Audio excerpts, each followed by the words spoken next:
Hello नमस्कार साथियों, स्वागत है आप सभी का आपके अपने YouTube channel exam with Ashok में। आशा करते हैं कि आप लोग स्वस्थ होंगे और अपनी तैयारी भी बढ़िया से कर रहे होंगे। हमारी जो यूपी कांस्टेबल की जो प्रैक्टिस सीरीज चल रही है उसमें आज का जो हमारा सेट है, सेट नंबर 19 है। अब तक हमने 18 सेट करा दिए हैं।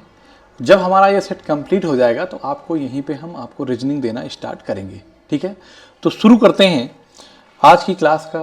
पहला क्वेश्चन हमारा क्या कह रहा है कि ए और बी मिलकर एक काम को 30 दिन में समाप्त कर सकते हैं। उन्होंने 20 दिन काम किया, उसके बाद बी ने काम छोड़ दिया, शेष काम ए ने अकेले किया जिसमें 20 दिन का समय लगा और लगा। बताइए ए अकेला वह काम कितने दिन में कर सकता है। ठीक है, तो पहले ए की क्षमता मिल जाए और टोटल वर्क मिल जाता अगर, तो वहां से सब कुछ क्लियर हो जाएगा। मतलब बताइए ए अकेला वह काम कितने दिन में कर सकता है। तो जिस भी काम की बात हो रही है वो काम मिल जाए और क्या मिल जाए, मुझे ए की क्षमता मिल जाए, सवाल हमारा आसानी से निकल जाएगा। तो कह रहा है कि ए और बी मिलकर, दोनों कैसे मिलकर 30 दिन में काम को समाप्त करते हैं। तो आप कहेंगे कि ए प्लस बी मिलकर किसी काम को 30 दिन में कर सकते हैं। उन्होंने 20 दिन काम किया, ठीक है ना। तो मैं ये कहता हूं कि अगर 30 दिन में काम करते हैं तो एक दिन में कितना काम करेंगे। तो a प्लस बी, ऐसा मैं लिख देता हूं कि a प्लस बी के एक दिन का काम के एक दिन का जो काम है वो क्या होगा। तो आप कहेंगे कि 1/30 काम ये तो करेंगे। कितने दिन दोनों मिलकर करते हैं, उन्होंने 20 दिन काम किया। तो मैं कहता हूं कि 20 दिन का काम जो होगा वो 20 बटे क्या हो जाएगा, 30 हो जाएगा। होगा कि नहीं होगा। तो शेष काम मतलब 30 में से 20 काम उन्होंने कर दिया, तो जो शेष काम बचा वो कितना बचा। तो आप यही कहेंगे कि सर 10/30 काम शेष बचा, अर्थात 1/3 काम शेष बचा। यही ना कह रहा है कि शेष काम ए ने अकेले किया जिससे 20 दिन का समय लगा। बताइए ए अकेला वह काम कितने दिन में कर सकता है। ठीक है, तो ए की क्षमता निकाल लो। तो मैं ये कहूंगा कि कुल कार्य, ध्यान देना मेरी बात को, जो कुल कार्य बराबर क्या होता है, कुल काम बराबर क्षमता गुणे दिन होता है। बताओ होता है कि नहीं होता। आप कहेंगे यस सर होता है। क्या निकालना है मुझे, ए 20 दिन में करता है। अगर मैं यहीं पे क्षमता की बात करूं तो क्षमता क्या होता है, जो भी काम करना है अर्थात कुल काम बटे क्या हो जाएगा, दिन। इसका मतलब है जो शेष काम है ना वो कौन करेगा। 20 दिन का समय लगा और बताइए वह अकेला कितने दिन में काम करेगा। तो इसका मतलब ये हो गया कि कुल काम कितना है। आप ऐसे लिख दो कि 1/3 है। इसको करने में 20 दिन लगता है, तो काम बटे दिन देखो ये लिखा है मैंने। तो जो आएगा वो क्या आ जाएगा, क्षमता आ जाएगी। तो मैं यहाँ पे क्या कहूंगा कि 1/3 को 20 से डिवाइड करूंगा बेटा, तो यहाँ पे क्या हो जाएगा, 20 नीचे आ जाएगा, तो 1/60। इसका मतलब है 1/60 ये क्या हो गया, एक ही क्षमता हो गया। इसका मतलब ए एक दिन में 1/60 काम करता है, तो पूरा काम कितने दिन में करेगा, 60 दिन में करेगा। So option D is the right answer. D is the right answer. Clear है बात, आगे चलते हैं। करा किसी समबाहु त्रिभुज एबीसी का केंद्रक जी है। यदि AB बराबर 6 सेंटीमीटर तो AG की लंबाई क्या होगी। आप जानते हैं कि जो समबाहु त्रिभुज होता है उसकी सभी भुजाएं क्या होती हैं, समान होती है। कह रहा है कि ये 6 है, ये मतलब ये कितना है, समबाहु त्रिभुज इसकी सभी भुजाएं क्या है, मतलब कि AB 6 है। तो अगर मैं कह दूं कि ऐसा कह दूं मैं AB और ये C है, AB और C है, ठीक है ना। बताओ भाई ये AB और C है, तो ये 6 और ये 6, ठीक है ना। ABC का केंद्रक G है। क्या है, केंद्रक G है। आप मेरी बात ध्यान से समझिए। तो केंद्रक क्या होता है, माध्यिकाओं का जो कटान बिंदु होता है वो क्या कहलाता है, केंद्रक कहलाता है। ये बात याद रखना। और केंद्रक जो G है ना उसको 2:1 के अनुपात में विभाजित करता है, ठीक है ना। इसकी लंबाई अगर आप टोटल आप निकाल लेते हैं तो आपसे पूछा है कि AG की लंबाई क्या होगी। इसका मतलब ये हो गया कि आपसे ये वाली लंबाई पूछा है। आपको पता है कि 2:1:3, ठीक है, 2:1। तो यहाँ पे हम बात करेंगे तो ये हमेशा माध्यिका जो होती है वो 2:1 अनुपात में बांटती है। मतलब अगर 2 होगा तो ये 1 है। मेरी बात ध्यान सुनो, समबाहु त्रिभुज है, समबाहु त्रिभुज की ऊंचाई जो होती है आप कहेंगे कि √3/2 इंटू क्या होता है, भुजा होती है। √3/2 इंटू क्या होती, भुजा होती है। तो यहाँ देखिए बेटा कि ये √3 है, आपको भुजा पता है कितना है, 2 है, सॉरी 6 है। भुजा कितना है, 6 है। तो 2 तिहाई 6, इसका मतलब इसकी जो हाइट है ना, अब यहाँ से आप कह सकते हैं कि इसकी जो हाइट है बेटा वह 3√3 है, लेकिन अभी तो बात बनी नहीं, हमसे एजी पूछा है। इसका मतलब है कि जो एजी की वैल्यू होगी, एजी जो है वह 3 में से कितना है। आप जानते हैं कि 3 की वैल्यू कितनी है, 3 की वैल्यू 3√3 है और मुझे चाहिए क्या, 2 की वैल्यू चाहिए, ठीक है ना। एजी कितना है, 2 है, यही तो होगा। तो मैं कहूँगा कि 3 से 3 कैंसिल हो जाएगा और ये क्या बचेगा, 2√3, ठीक है। So option B is the right answer. Clear, option B is the right answer, ठीक है ना। आगे चलते हैं।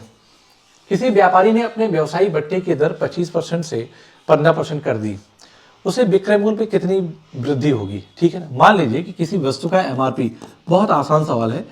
जब डेटा यहाँ पे देखो परसेंटेज जो दिया है ना, बहुत इजी है। कह रहा है कि एक किसी व्यापारी ने अपने व्यवसायी बट्टे की दर, मतलब जो डिस्काउंट दे रहा था, सपोज दैट कोई 100 रुपए की चीज थी, तो वो पहले क्या देता था, पहले डिस्काउंट जो देता था वो देता था 25%, ठीक है ना। 25% डिस्काउंट देता था, तो इसका मतलब 75 रुपए का देता था। लेकिन अब कितने का देने लगा, तो अब वो 15 देने लगा। इसका मतलब है कोई वस्तु 85 का बेचने लगा।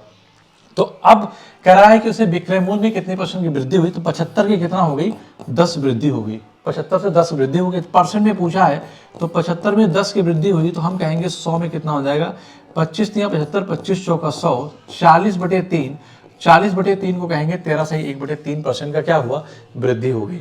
बताओ भाई, 100 रुपए की चीज थी, पहले दुकानदार 25% डिस्काउंट देता था तो 75 बेचता था, लेकिन बाद में क्या हुआ कि वो 15% डिस्काउंट देने लगा और बाद में 15 डिस्काउंट दिया तो 85 बेचने लगा। 75 से 85 हो गया, 10 की वैल्यू वृद्धि हो गई। तो 75 से 10 की वृद्धि हुई है ना, 75 में 10 की वृद्धि हो गई, तो परसेंट में कितना हो जाएगा, मतलब मैं क्या लिखूंगा, 13 सही 1/3%। यहां भी मैं परसेंट लगा दूंगा। बताओ भाई, कोई दिक्कत नहीं। आगे चलते हैं। यदि 170 को 1:2, रेशियो 2/3, रेशियो 4/5 के अनुपात में 3 भागों में विभक्त किया जाए, तो बताएं दूसरा भाग क्या होगा। तो आप ये जानते हैं, मान लीजिए ये भाग है ए बी सी, तो अब आपको पता है कि ये जो है ना, ये तो 3, 4, क्योंकि रेशियो कभी भी फ्रैक्शन में नहीं होता, रेशियो कभी भी, अनुपात कभी भी भिन्न में नहीं होता है, नोट करना जहां भी रहेगा, इसीलिए इसको ऐसा करना पड़ता। तो 2, 3, 5 कैल्सियम होगा, 2, 3 पे 15, 30, इसका मतलब इसको मैं 30 से मल्टीप्लाई करूंगा तो 2, 15, 30, ए बी सी, अगर मान लो मैं ए बी सी है तो ये कितना हो जाएगा, ये 15 हो जाएगा, 3 दाम 30, 10 दें 20 हो जाएगा, 5 6 30, 6 चौको 24 हो जाएगा, ठीक है ना। तो आपको पता है कि ए बी सी में 15, 20, 24 के अनुपात में वो क्या हो रहा है, विभक्त किया जा रहा है। तो कह रहा है दूसरा भाग बताओ क्या होगा, तो मतलब कहने का है कि 170 कितने की वैल्यू है, तो 175 जो है ना, आप ये कहेंगे कि 175 जो है कितना बेटा, 170, 177 जो है वो कितने की वैल्यू है, तो 5 4 9, 2 2 4 1 5, 59 की वैल्यू है, ठीक है ना। तो आपसे पूछा है कि दूसरा भाग बताएं क्या है, सेकंड भाग बी है, तो ये वैल्यू आपसे पूछी गई है, ठीक है ना। तो मैं 59 तिया कितना कहूँगा, यही आ जाएगा 170, तो 20 तय क्या हो जाएगा, दूसरे का जो भाग है वो 60 आ जाएगा। So option D is the right answer. Clear है बात। तो जब यहां पे कर लेंगे तो डायरेक्ट आपका सवाल बन जाएगा। बताओ समझ में आया कि नहीं आया। आगे चलते हैं। किसी वस्तु को 69 में बेचने के बजाय 78 में बेचने से लाभ का प्रतिशत दोगुना हो जाता है। वस्तु का क्रय मूल्य ज्ञात कीजिए। कितना आएगा, क्रय मूल्य ज्ञात कीजिए। तो आप पहली बात तो ये समझिए कि लाभ का प्रतिशत दोगुना हो जाता है। याद रखना, मतलब अगर जब वस्तु को हम 69 में बेचते हैं तो जो हमारा प्रॉफिट है, अगर प्रॉफिट P% है, ध्यान देना, अगर प्रॉफिट, इसको ऐसे दो पार्ट में लिखता हूं कि अगर एक वस्तु को जब हम 69 में बेचते हैं तो जो हमारा प्रॉफिट है ना, जो हमारा लाभ है ना, अगर मैं कह दूं कि P% है, तो उसी वस्तु को अगर 78 में बेचा जाए तो जो प्रॉफिट है वो कितना हो जाता है, उसका दोगुना हो जाता है। इसका मतलब है 2P% हो जाता है, ठीक है ना। बताओ, तो मैं कहता हूं कि अगर, चूंकि दोनों केस में क्या होगा बेटा, CP समान होगा, दोनों केस में CP समान होगा, तो मैं ये जानता हूं कि अगर मैं CP की बात करूं तो CP क्या लिखूंगा, SP माइनस प्रॉफिट लिख दूंगा, है ना, SP माइनस प्रॉफिट लिखूंगा। तो मुझे इतना पता है कि अगर वस्तु का यहाँ पे प्रॉफिट हो रहा है तो SP क्या होगा। तो मेरी बात ध्यान सुनो, अगर P परसेंट है तो P बटे 100 हो जाएगा। मैं मानता हूं कि अगर वस्तु का, अगर मैं कह दूं यहीं पे, अगर ये परसेंट ना लिखा होता तो मेरे लिए आसान होता। हालांकि आ तो वैसे भी जाएगा, आ तो वैसे भी जाएगा, लेकिन मेरी बात ध्यान समझिए। यहाँ पे अगर वस्तु का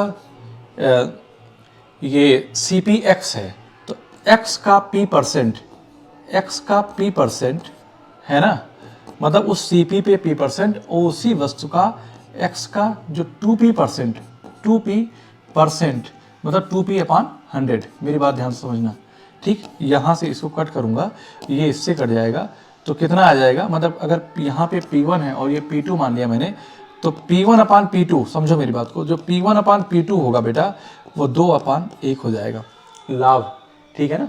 इसका मतलब ये हो गया कि पहले अगर 2 का लाभ था तो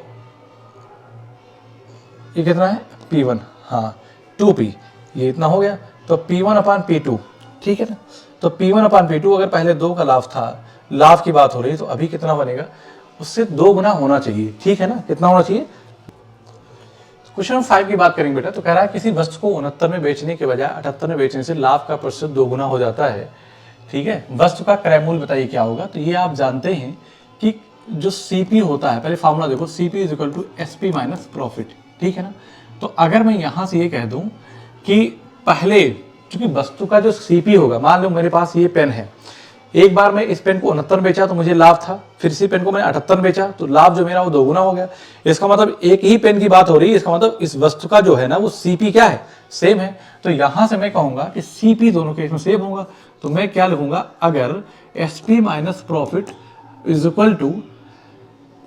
SP - प्रॉफिट क्या हो जाएगा, 2 गुना हो जाएगा। क्या हो जाएगा, 2 गुना। मतलब कहने का ये है, इसका क्या होगा, 2 गुना होगा। तो 69 में जब मैंने वस्तु को बेचा तो अगर P रुपए का प्रॉफिट था, तो उसी वस्तु को जब मैंने 78 का बेचा तो मुझे इसका 2 गुना प्रॉफिट हो गया, मतलब 2 गुना 2P हो गया। तो इसका जब दोनों का देखेंगे, देखो यहाँ पे क्या, देखो डिफरेंस हो जाएगा ना। और जब डिफरेंस हो जाएगा, चूंकि आप ये क्या समझते हैं, ये क्या है, ये दोनों CP ही तो है, हमने क्या किया, CP को इक्वल कर दिया। तो यहां से हम देखेंगे कि कितना आ गया, 9 आ गया, ठीक।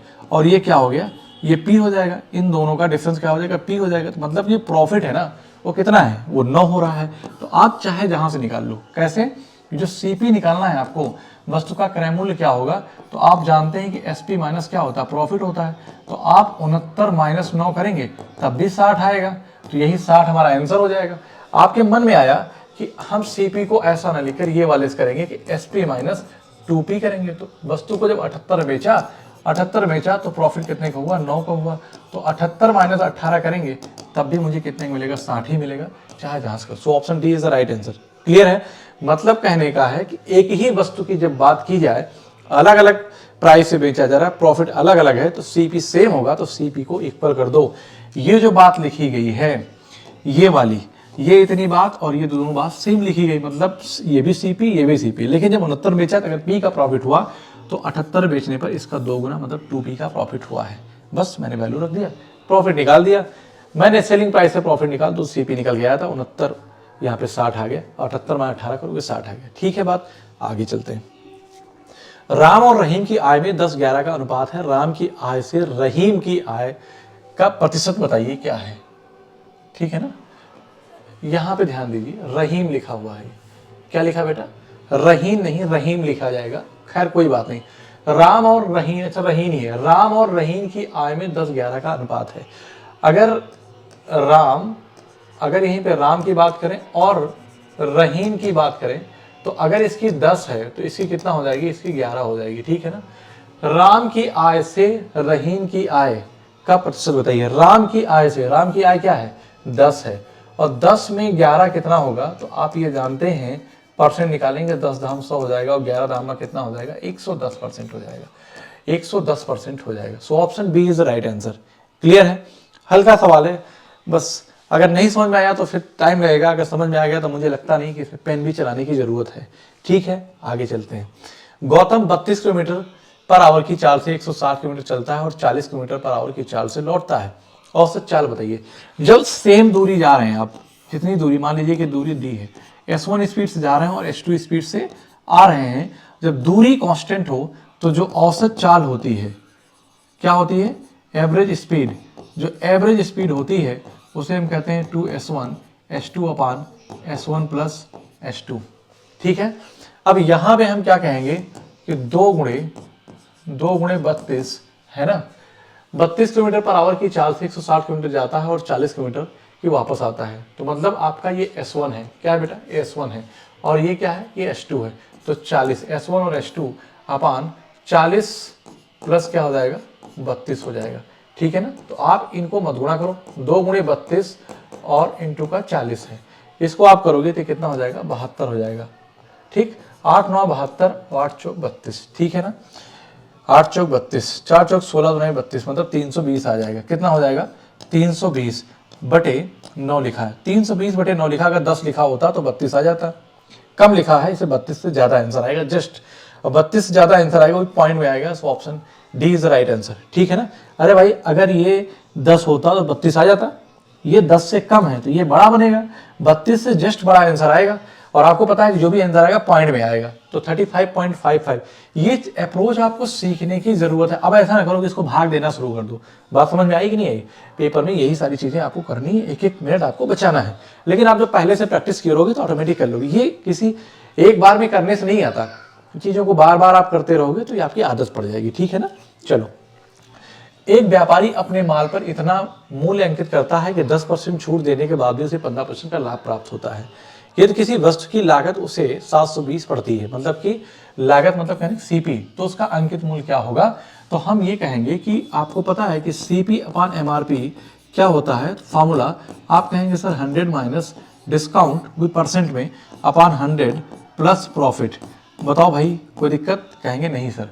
तो आप देखिए कि लागत, यदि किसी वस्तु की लागत उसे 720 पड़ती है, इसका मतलब वस्तु की लागत 720 है, हमसे वस्तु का एमआरपी पूछा गया है बेटा, तो 100 माइनस डिस्काउंट 10 का है तो कितना हो जाएगा, 90 हो जाएगा, प्रॉफिट 15 का है तो कितना हो जाएगा, 115% कट जाएगा।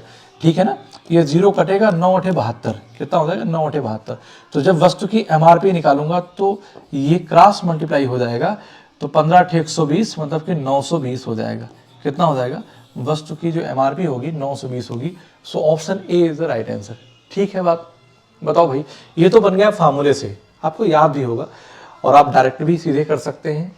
आगे चलता हूं, यदि कोई निश्चित राशि ए बी और सी में पूरी तरह इस प्रकार वितरित की जाती है कि ए को राशि का 1/2 भाग, बी को राशि का 1/3 भाग और सी को 1200 मिलते हैं, तो पहले ये समझो कह रहा है कि एबीसी में राशि बांटी गई।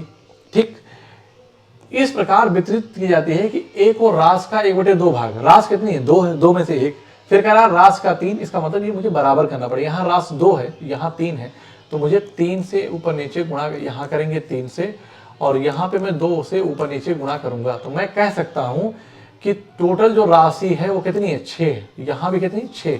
तो कह रहा है कि राशि का, राशि मतलब 6 में से 3 ए को मिला, ध्यान देना मेरी बात को, 3 ए को मिला, मतलब कि 6 में से 3 ए को मिला और 2 बी को मिला, तो ए को कितना मिला, 1। और इसी 1 यूनिट की वैल्यू क्वेश्चन में दे रखा है 1200।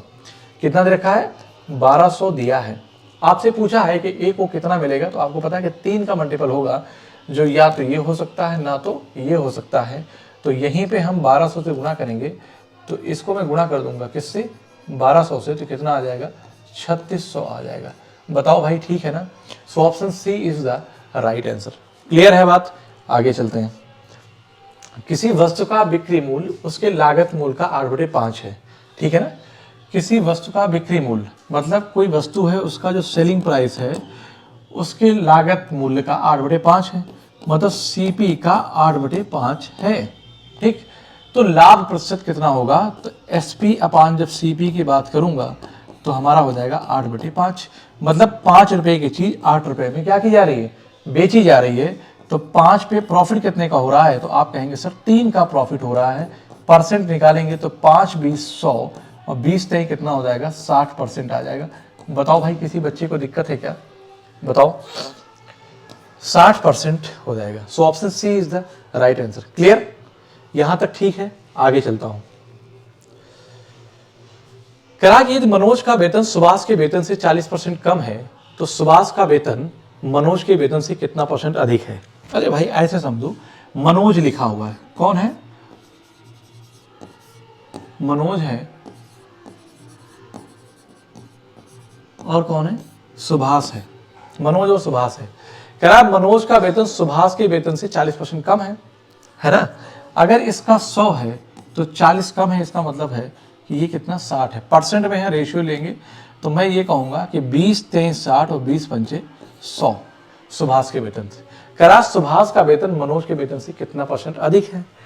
सुभाष का वेतन कितना अधिक है मनोज से, तो 3 से कितना अधिक है। आप कहेंगे सर 2 अधिक है। परसेंट निकालेंगे तो 1/3 की वैल्यू क्या होती है, 33.33%।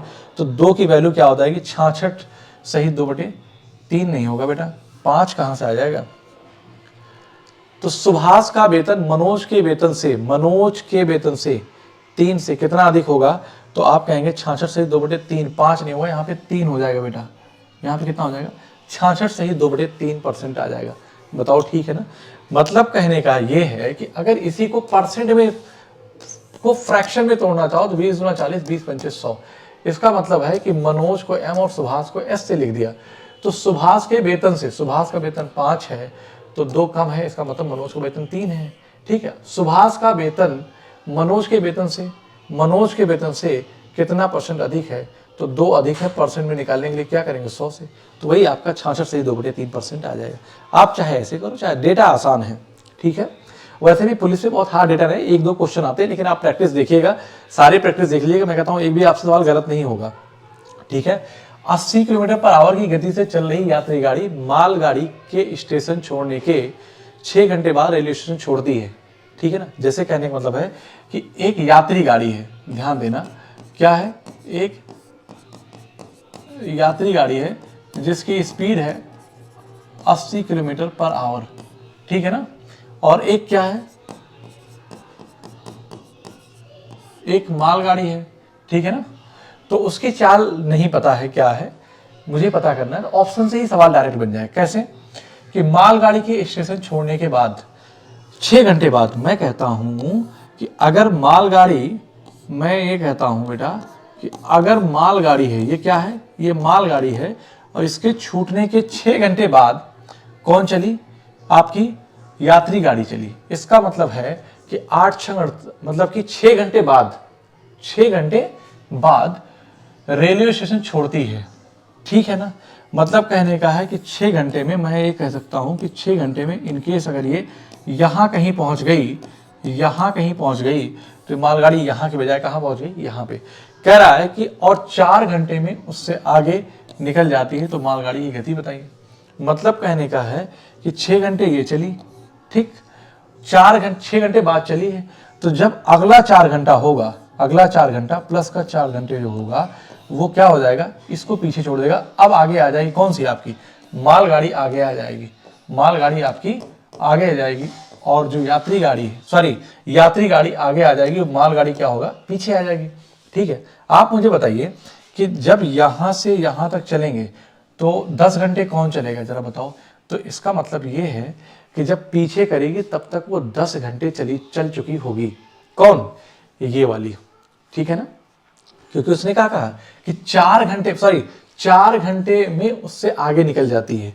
तो मतलब कहने का है कि जो यात्री गाड़ी है वह 4 घंटे में उसको पीछे छोड़ देगी। ठीक है, 1 घंटे में अगर 80 जाती है तो 4 घंटे में 320 जाएगी। तो आप ऑप्शन से चेक कर लो कि जो ये मालगाड़ी है किस स्पीड से जा रही है, कि जो 10 घंटे में 320 किलोमीटर जाएगी। तो दिख रहा है कि 32 दामा 320 हो जाएगा। तो मैं कहूंगा कि 10 घंटे में 32 की स्पीड से जा रही है तो 320 चली जाएगी। तो बस यही 32 आपका आंसर आ जाएगा। मतलब कहने का ये है कि अगर सवाल आपने समझ लिया तो देखते ही कर जाएंगे। ठीक है, जैसे मेरी बात समझो, हम और हमारे एक फ्रेंड हैं, दोनों लोग लखनऊ से मुझे मुंबई जाना है, ठीक है ना, या दिल्ली जाना है। तो एक मेरा दोस्त सुबह 6 बजे निकला, और उसके 6 घंटे बाद मैं निकला। तो जब वो 6 घंटा चल चुका होगा तब मैं चलूंगा, लेकिन जैसे ही मेरा 4 घंटा होगा तो उसका कितना हो जाएगा, 10 घंटा हो जाएगा, है ना। तो मैं उसको क्या करूंगा, पीछे कर दूंगा।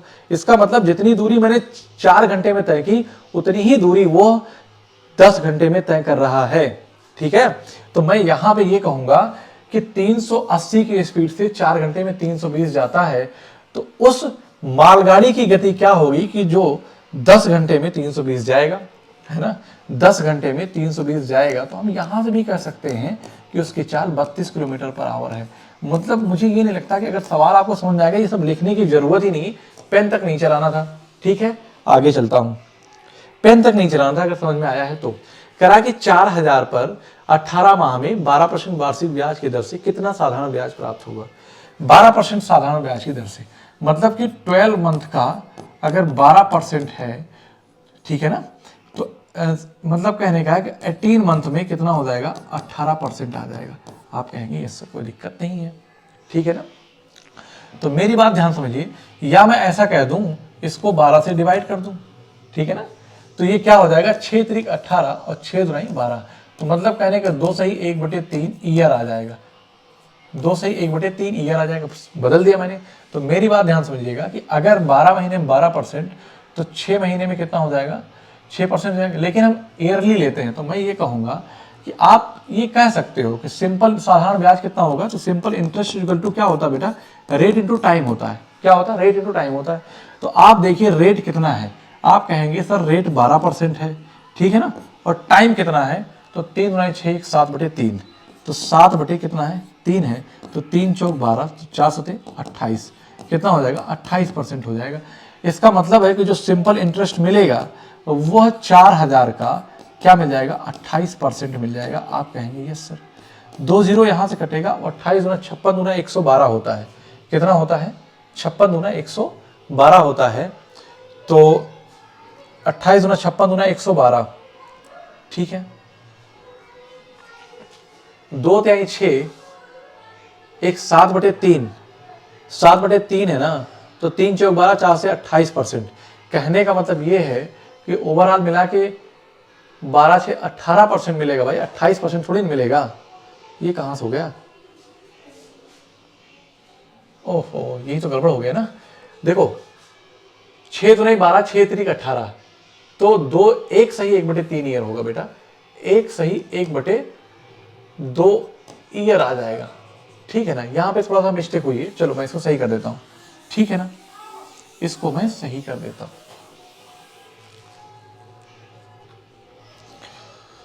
क्वेश्चन नंबर 13 की बात करेंगे, तो कह रहा है कि 4000 पर 18 माह में 12% की ब्याज की दर से, वार्षिक ब्याज की दर से कितना साधारण ब्याज प्राप्त होगा। तो आपको पता है कि बेटा 12 महीने में 12%, तो 18 महीने में कितना, 18%, 12 महीने में 12%, तो 1 महीने में 1%, तो 18 महीने में 18%।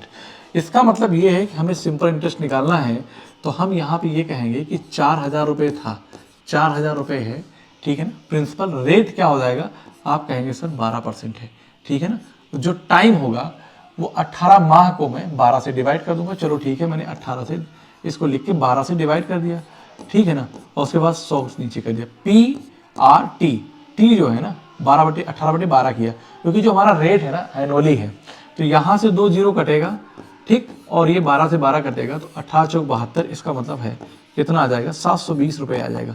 बताओ यहाँ तक किसी बच्चे को कोई दिक्कत है क्या, आप कहेंगे नहीं सर कोई दिक्कत नहीं है, ठीक है ना। आगे चलते हैं, कह रहा है कि अच्छा चाहते तो आप ओरली भी कर सकते थे, 12 महीने का 12%, 18 महीने का 18%, रेट ऑफ टाइम 18% मिलेगा, तो 18 चौक 72, 2 जीरो कट जाता, तो 720 आ जाता, डायरेक्ट कुछ करने की जरूरत नहीं थी। कह रहा है यदि a + 1/a = 2 है, ठीक है ना, तो a⁵ प्लस 1/a⁵ का मान क्या होगा। बेटा देखो जब भी 2 आएगा, 2 जब भी आएगा, तो आप कहेंगे अगर a की वैल्यू 1 रखो और यहां भी a की वैल्यू 1 रखो, तो 1 + 1 2 रखो, सेटिस्फाई कर रहा है, इसका मतलब इसका आंसर 2 होगा, ठीक है ना। आप हमेशा याद रखो कि अगर a + 1/a = 2 है, मैं आपसे पूछ लूं कि a⁵ प्लस 1/a⁵ पूछा तब भी 2 होगा। अगर मैंने a⁵ प्लस 1/a⁵ पूछा तब भी 2 आएगा। अगर मैं a⁵ प्लस 1/a⁵ है तब भी क्या आएगा, 2 आएगा। तो ये फिक्स पैटर्न पे होता है, आप 2 अगर आ रहा है तो कुछ ही पूछेगा, 2 ही आंसर आएगा। So option D is the right answer. Clear है। आगे चलते हैं कि एक आदमी के पास कुछ मुर्गियां और कुछ गाय हैं, ठीक है ना। ये तो मुर्गियों और गायों के सिरों की कुल संख्या 50 है और मुर्गियों और गायों के पैरों की संख्या 142 है, तो गायों की संख्या कितनी है। तो मैं यहीं पे कहूंगा कि क्या है, मुर्गी के कितने पैर होते हैं और गाय के कितने पैर होते हैं। तो आप कहेंगे सर मुर्गी के 2 पैर होते हैं और गाय के 4 पैर होते हैं। पैरों की संख्या दे रखा, मैं कहता हूँ सभी, एक थोड़ी देर मानता हूँ सभी मुर्गियां हैं, सभी मुर्गी 50 हो, अगर 50 सर दिख रहे हैं तो सर तो सबके एक ही होता, दो होता नहीं है, और यहाँ पे 50, इसका मतलब है कि 200 पैर यहाँ पे दिख रहे हैं और 100 यहाँ पे है, तो जो भी आएगा इनके बीच का आएगा, तो सही बात है 142 पैर इनके बीच का है, 142। तो जब आप यहाँ पे ले लिए तो 42 8 50 कितना हो जाएगा बेटा, 58 हो जाएगा, और ये कितना हो जाएगा, 42 आ जाएगा। आप कहेंगे ये सर कोई दिक्कत नहीं है, इसको कट करेंगे तो कितना हो जाएगा, 2 29 और 2 21, ठीक है ना, 29 रेशियो क्या हो जाएगा, 21 हो जाएगा।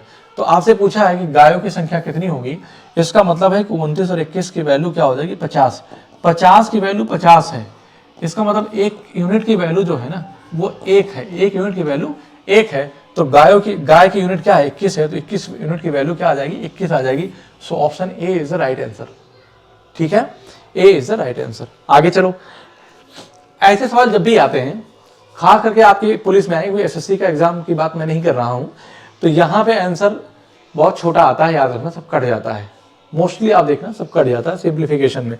अगर इसको सॉल्व करूं मैं तो इसे कॉन्जुगेट से मल्टीप्लाई करूंगा, तो ध्यान देना 3√7 लिखा है, 3√7 लिखा है ना, इससे कॉन्जुगेट से मल्टीप्लाई करूंगा तो √5 माइनस रूट का 2 हो जाएगा, और a plus B a minus B, चलो एक स्टेप लिख देता हूँ, √5 प्लस √2 ये दिया था, और मैंने √5 माइनस √2 से क्या किया, गुणा किया है अपने साइड से, ये 5√5 है, इसका भी मैं करता हूं कि √7 इसके कॉन्जुगेट से मल्टीप्लाई करूंगा, √7 माइनस 2 √2 अपान ये क्या लिख देंगे, √7 प्लस √2, और इसको भी लिखेंगे √7 माइनस का √2, कोई दिक्कत नहीं है। यहाँ पे 2 रूट क्या है बेटा, 2 है, ठीक है, तो ये क्या करेंगे कि √7 प्लस √5, ठीक है ना, और यहाँ पे क्या करेंगे, √7 माइनस का √5, और इधर जो हो जाएगा वो क्या होगा, √7 माइनस √5। कोई दिक्कत यहाँ तक? आप कहेंगे नहीं सर, एक पैसे की कोई प्रॉब्लम नहीं है, ठीक है। अब आप देखिए a² माइनस b² तो √5 के स्क्वायर 5, ये और इसका a² माइनस b², तो ये 5 माइनस जो 2 बनेगा वो 3 आ जाएगा, कितना आ जाएगा, इसकी वैल्यू जो पूरी आएगी वो 3 आएगी, मेरी बात समझिए, तो 3 यहाँ से कैंसिल हो जाएगा, 3 क्या होगा यहाँ से कैंसिल हो जाएगा। यहाँ पे 7 का स्क्वायर माइनस 2 का स्क्वायर, √2 का स्क्वायर करेंगे, डिफरेंस कितना आ जाएगा, इसकी वैल्यू आ जाएगी 5, ये 5 से ये कैंसिल होगा, ध्यान समझना। और यहाँ पे मैं करूंगा तो √5 का स्क्वायर माइनस √7 का स्क्वायर माइनस √5 का स्क्वायर, तो इतने की वैल्यू कितनी आ जाएगी, 2 आ जाएगी, ये इससे कैंसिल हो जाएगा। होगा कि नहीं होगा? बस कुछ करना नहीं है, आप सीधे मल्टीप्लाई जैसा लिखा है ऐसे लिख दो, तो 7 के अंदर जाएगा तो कितना आ जाएगा, √35 आ जाएगा, ये इधर जाएगा तो माइनस का √14 आ जाएगा, ये माइनस हो जाएगा, माइनस कितना आ जाएगा, 7 × 35 आ जाएगा, माइनस माइनस प्लस हो जाएगा, और कितना आ जाएगा, ये 14 आ जाएगा, ठीक है ना, माइनस माइनस क्या हो जाएगा, प्लस का 14 आएगा। तो आगे क्या लिखा है, ये लिखा है कि 7 × 14 प्लस का 14 हो जाएगा, और माइनस का क्या हो जाएगा, 10 हो जाएगा। यहाँ पे 14 नहीं होगा बेटा, यहाँ पे 10 होगा, यहाँ पे क्या होगा, 10 होगा, ठीक है ना। अरे भाई 7 × 35 और माइनस माइनस प्लस कितना हो जाएगा, 10 हो जाएगा, तो plus 10 minus 10 plus 14 minus 14 minus 35, ये हो गया। तो बताओ भाई कितना आ गया, तो आप कहेंगे सर 0 आ जाएगा। अगर आपके पास पेपर में टाइम कम है, आपको कुछ नहीं समझ में आ रहा है, तो 0 1 लगा के आंसर आगे बढ़ सकते हैं, ये एक तरीका है और कुछ है नहीं, लेकिन किस्मत जाने आपकी। आगे चलो, क्वेश्चन 17 की बात करेंगे बेटा, इसमें क्या कह रहा है कि चावल, गेहूं, चीनी और चाय के उत्पादन का तुलनात्मक अध्ययन किया गया है। निम्नलिखित प्रश्नों के उत्तर ग्राफ को पढ़कर दीजिए, ठीक है, बताइए, सब सवाल बनाइए इसका कि इस आरेख के अनुसार गेहूं और चीनी के कुल उत्पादन तथा चावल और चाय के उत्पादन के अंतर का अनुपात बताना है। तो आप ये बताओ पहले बेटा कि गेहूं और चीनी कितना है, गेहूं और चीनी का कुल उत्पादन आप मुझे बताओ। यहाँ पे देखो ये वाला कलर कौन सा है, ये चीनी है, ये क्या है, ये चीनी है, जिसे हम शुगर कहेंगे, ठीक है ना। और ये क्या है, ये गेहूं है, ठीक है, और ये क्या है, ये चावल है, ठीक, और ये क्या है, ये चाय है, ठीक। तो इस आरेख के अनुसार गेहूं और चीनी के कुल उत्पादन तथा चावल और चाय के उत्पादन के अंतर का अनुपात कितना है, ठीक है ना। तो गेहूं और चीनी का कुल उत्पादन कितना है, 30-40% है, ध्यान देना, ठीक। रेशियो आपसे पूछा, अंतर का अनुपात, तो गेहूं और चीनी का जो है ना वो कितना 40 है। हमसे अनुपात पूछा है, लेकिन किसका? चावल और चाय के उत्पादन का अंतर। तो आप मुझे बताओ, चावल और चाय 55% ये है, 5% ये है, इनका अंतर कितना है? 50% है। इनका अंतर कितना है? 50% है। तो यही अनुपात मुझसे पूछा गया है। ये कितना है? 50%। रेशियो ले लेंगे, इसको कट करेंगे, इसको 0 0 कट जाएगा, तो क्या हो जाएगा? 4:5। So option A is the right answer. Clear है? ए इज द राइट आंसर। अगले सवाल की तरफ आते हैं। करेक्ट, चावल और चाय का उत्पादन गेहूं के उत्पादन से कितना ज्यादा है? चावल और चाय 55 और 5 कितना है? 60। ठीक, गेहूं के उत्पादन से कितना अधिक है? गेहूं कितना है? 30 है। इससे कितना अधिक है? 30 है। परसेंट में पूछा है गेहूं के उत्पादन से, तो गेहूं का उत्पादन कितना है? 30% लिखो या ना लिखो, से कितना अधिक है? तो आप कहेंगे 30 अधिक है। अरे भैया 30 में 30 अधिक है तो 100% नहीं आएगा। So option B is the right answer. ठीक, फिर से देख लो कि चावल और चाय का उत्पादन, चावल और चाय का जो उत्पादन है वो कितना है? आप कहेंगे सर 60% है। गेहूं के उत्पादन से कितना ज़्यादा है? तो गेहूं के उत्पादन से कितना ज़्यादा है? तो गेहूं 30 है, तो 60 से जो है 30 से कितना ज़्यादा है? 30 ज़्यादा है। ठीक, लेकिन आपसे परसेंट पूछा है। गेहूं के उत्पादन से, तो 30 से इन दोनों का उत्पादन 60 है, 30 ज़्यादा है, तो 30 से 30 ज़्यादा है, तो कितना हो जाएगा? 100% हो जाएगा। So option B is the right answer. Okay, आगे चलते हैं। कह रहा है कि गेहूं परसेंट का माध्य कोण, मतलब गेहूं का जो प्रतिशत है ना, उसके जो कोण बताइए क्या होगा। आप ये जानते हैं कि जो पूरा कोण बनेगा 360 डिग्री बनेगा, ठीक है ना। तो मैं कहता हूं कि जो 100% की वैल्यू है वह 360 डिग्री के बराबर है, ठीक है ना। गेहूं के मध्य जो बना कोण है ये पूछा, ये कितना है? 30 बना है। तो 30% की वैल्यू आपसे पूछी गई है। यहां से इसको कट करेंगे तो 36 तियां 108 होता है। ध्यान देना मेरी बात, इस जीरो को यहां से कट करेंगे, 36 तियां 108 होता है, तो 108 डिग्री आ जाएगा। So option D is the right answer. I hope कि आपको सब कुछ अच्छे से समझ में आया होगा। अगर कहीं पे कुछ प्रॉब्लम हुई है तो आप कमेंट करके मुझे ज़रूर बताएं, और अगर अच्छा लगा तो हमारी क्लास को लाइक और शेयर करना ना भूलें। Thank you so much. मिलते हैं आपसे अगली क्लास में।